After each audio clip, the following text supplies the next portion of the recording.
Assalamu alaikum everyone. Welcome back to Learning How to Read Quran for Beginners.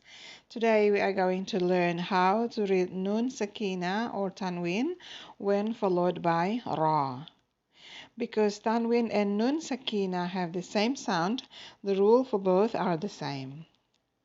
And the rule is, when Nun Sakeenah or Tanween followed by Ra, the sound of the Nun will be merged with Ra and read without Gunnah or nasal sound. Now let's get started and have a look at the following examples. Okay, in this example we have Nun Sakeenah followed by Ra.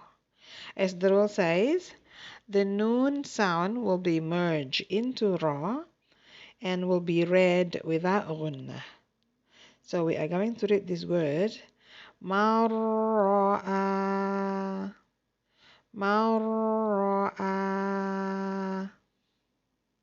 Next example, we have Tanween followed by Ra, and the sounds of the Nun will be merged into Ra and will be read without Gunnah.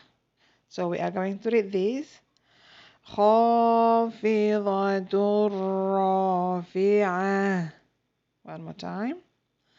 خافضة رافعة. The next example, we have Tanween followed by Ra. The sounds of the Nun in the first Ra will be merged into the following Ra and will be read without Gunnah. Then we are going to read this. Wallahu ghafurur rahim. Again. Wallahu ghafurur rahim. And the next example, we have Nun Sakeenah followed by Ra. And the sounds of the Nun will be merged into Ra and will be read without Gunnah. Then we are going to read this. Ar-ra'ahu istaghna. Again.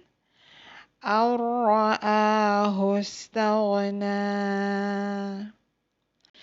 And the next example, we have Ba Tanween followed by Ra. The sound of Nun will be merged into Ra and will be read without a Gunnah. So we are going to read this. Lahu shihaban rasada. Again.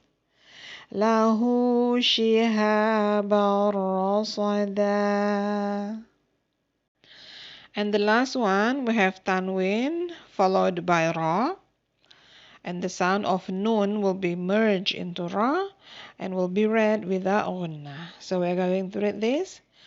في عيشة راضية. One more time. في عيشة راضية. Okay, that's all for today. I will see you in the next lesson, inshallah. Assalamu alaikum.